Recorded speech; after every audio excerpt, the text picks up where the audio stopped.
Aloha. Before I get started, I have to show you guys my awesome new cup. It is teal, my favorite color. I saw it at Target and I had to have it because life. In my cup, I poured some port. Port was Daniel's favorite wine. Today is December 19th. 11 years ago today, we were married. So, in honor of Daniel, I'm having some port. I wanted to address something that was asked today by several people, actually.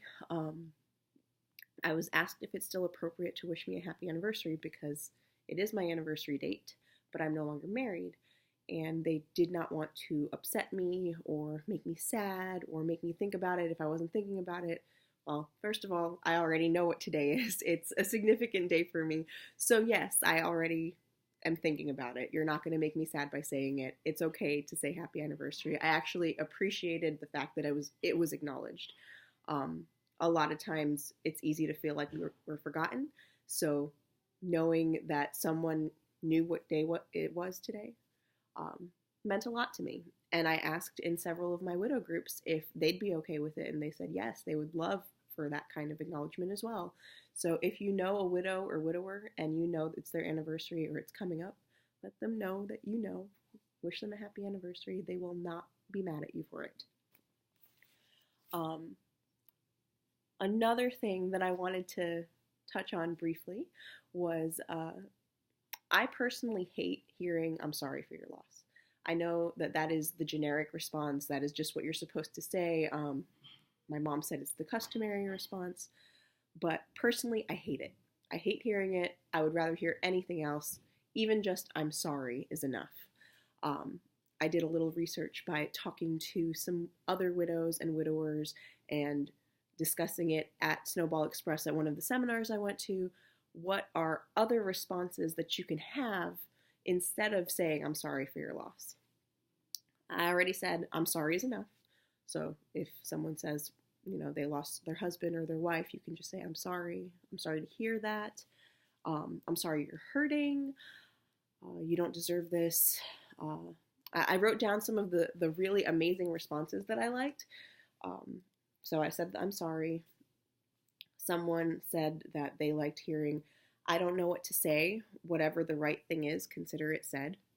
That works. I like that. Well, this sucks. Or, well, that sucks. Yes, it does. It really sucks.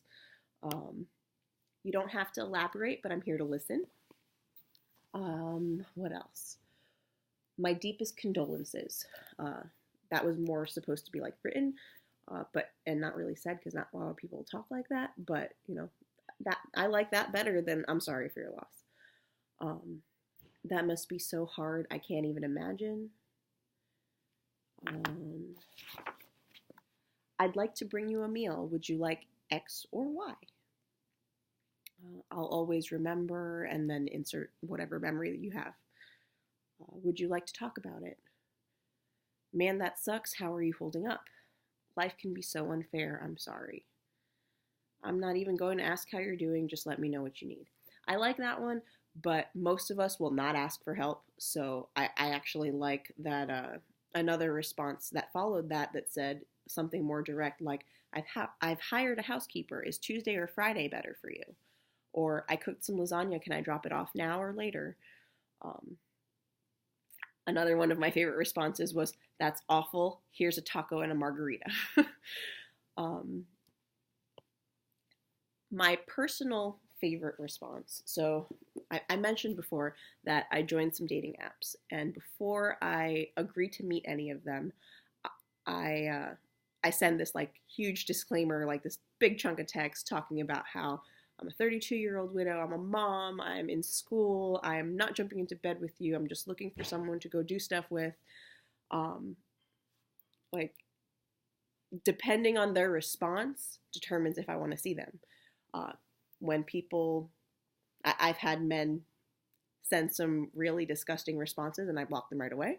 I've had men say I'm sorry that about your ex-husband, and he's not my ex-husband, so I would just let it go.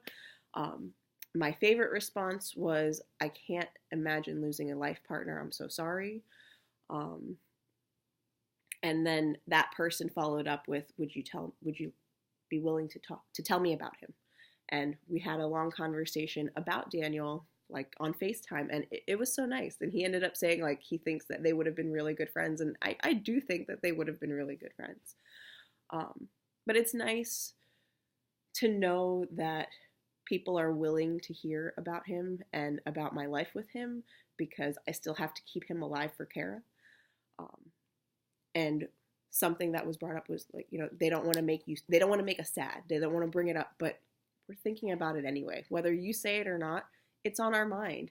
So if you allow us to say it out loud, allow us to talk about the person we lost, we appreciate that. We love that, because we don't feel like we can share that with a lot of other people. And that's why I think I latched on so much to my widowed community, is because they're okay with me talking about it, whereas people that were in my life felt uncomfortable. And it's not any kind of competition. I just don't have anyone to talk to about it except for my widowed friends. So if you allow us to talk about it, we love it. We love the fact that we can say what's on our mind, because it's on our mind. You're not going to make us sad by bringing it up. You're giving us the opportunity to get what is on our mind off our chest. So that's my little thing for today. Today was a really good day for me. The days leading up to today were a little difficult. I think I was a little more anxious about it coming, but today was a really good day. I'm happy today. Yesterday I wasn't so happy, but today was a good day, and I'm feeling good. It would have been my 11th anniversary. 2 years ago he died right before our 9th anniversary. We still would have made it to 9 years, even though I told him I wanted a divorce, because of all of the difficulties we were having with all the issues that led up to his suicide. So we still would have made it to 9 years. I don't know that we would have made it to 10, but today would have been 11 if everything had worked out. So thank you for those of you who reached out. Out to Rachel, thank you for letting me know that I was on your heart today. It feels good to know that people are thinking of us, and we love y'all. All right, and I think I'll make another video on Sunday, so if I don't, Merry Christmas, but I'm pretty sure I'm going to do the sit-down thing on Sunday again. So have a great weekend, and I'll talk to you soon.